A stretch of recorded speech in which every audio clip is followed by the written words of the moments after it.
You are listening to Contraband. Welcome back to the Wake Up Call. We're continuing our series on the blackest squads of all time. And today I want to answer a question that I've thought about before. It is, who has saved the most lives in all of humanity? Well, when I think about that question, I usually whittle it down to 5 people. The first one, if we're going in chronological order, is Onesimus, who was enslaved by Cotton Mather and the Mather family, founders of Harvard. Well, in 1721, Onesimus, an enslaved man, introduced inoculation or vaccination to America.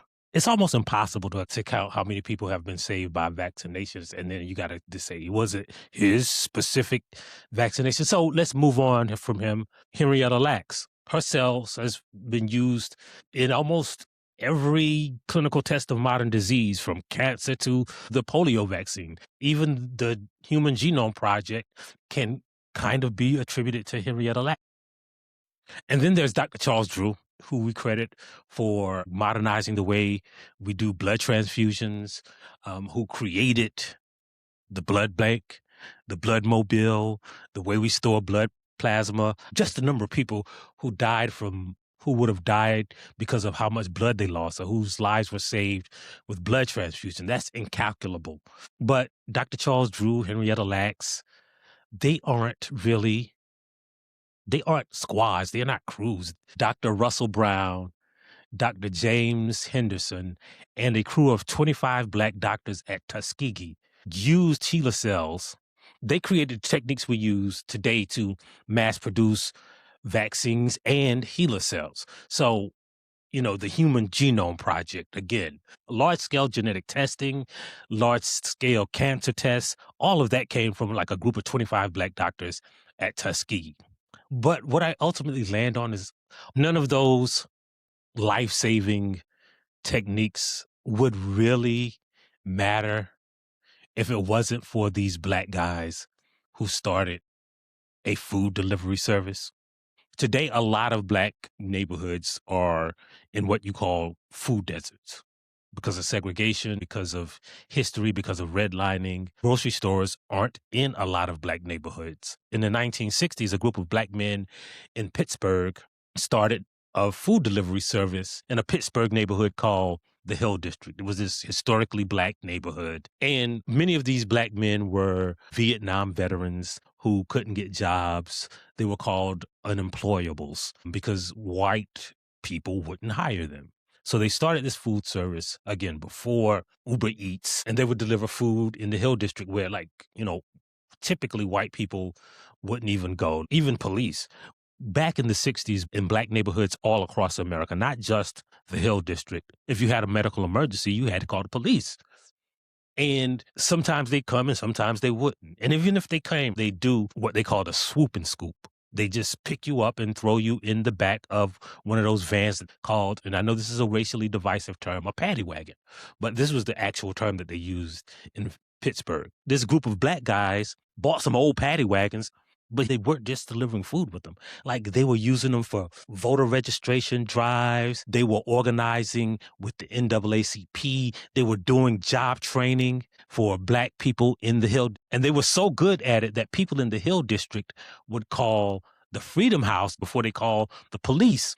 That same year, a couple things happened. 3 things happened. First of all, the National Academy of Sciences published this paper called Accidental Death and Disability, the Neglected Disease of Modern Society. And what they found was that anybody, Black or white, when they had a medical emergency, a lot of the cause of their death was the swoop and scoop. They estimated about 50,000 people a year died because they were in the back of a paddy wagon not receiving medical treatment on the way to the hospital. Another thing that happened in 1966, on November 4th, former Pennsylvania Governor David Lawrence was given this huge speech and he collapsed, right? So they put him in the back of one of those paddy wagons, rushed him to the hospital, but he died 17 days later. And they later determined that he died not because of a heart attack or anything, but because, 1, the police who transported him to the hospital didn't have any medical training, and 2, the cramped conditions of the paddy wagon contributed to his death. And the third thing that happened that year was a guy at the University of Pittsburgh Medical Center, his daughter had an asthma attack. and she died on the way to the hospital. And see, Dr. Peter Safar wasn't just like a really successful doctor. He had established the first intensive care unit in America. Dr. Peter Safar had not just read that white paper, but he had the answer to his daughter's death already. See, for years, he had been trying to tell the medical establishment that, hey, we should teach cops and really everybody, nurses, everybody, just the general public, how to do this technique that I came up with that could literally restart a heart. It's called cardiopulmonary resuscitation. I'm serious. Like, I know how to start a heart, and anybody could do it. I could teach you. When Dr. Safar heard about the Freedom House grocery delivery service, Safar reached out to this dude named Phil Hallen, and Phil Hallen had read that white paper. But what he was interested in is that paper showed that Black people were disproportionately affected by this lack of medical training by police officers, right? And Hallen had gotten funding from LBJ's War on Poverty to create a program that created job opportunities for Black people in the Hill District and to address these medical systemic disparities. Dr. Salk heard about the Freedom House, like they had these paddy wagons. And so he was like, hey, what if we get a bunch of these so-called unemployables and teach them CPR and like basic emergency medical training, and y'all use your paddy wagon to transport people to the hospital? And they started doing it. He took these 25 Black men. They learned anatomy, physiology, CPR, of course, first aid, defensive driving, and how to arrive and how to transport people to hospitals. For instance, like one of the things that Dr. Safar knew is that like they used to put people's heads on the pillows, and that would restrict people's airwaves. So like the Freedom House guys would never do that.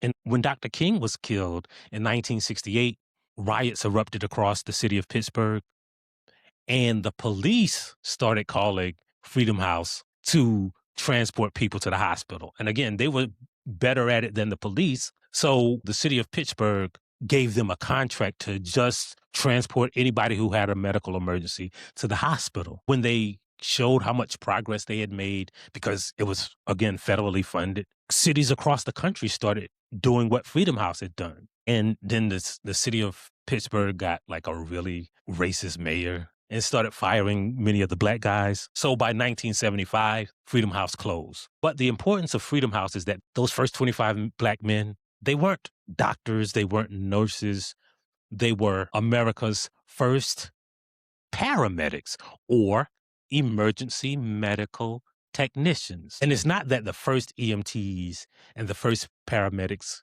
in America were Black. It is that EMTs, paramedics, and the ambulance that you know today did not exist before a Black organization created it. And that's why Freedom House and those first 25 Black paramedics is one of the blackest squads of all time. You are listening to Contraband.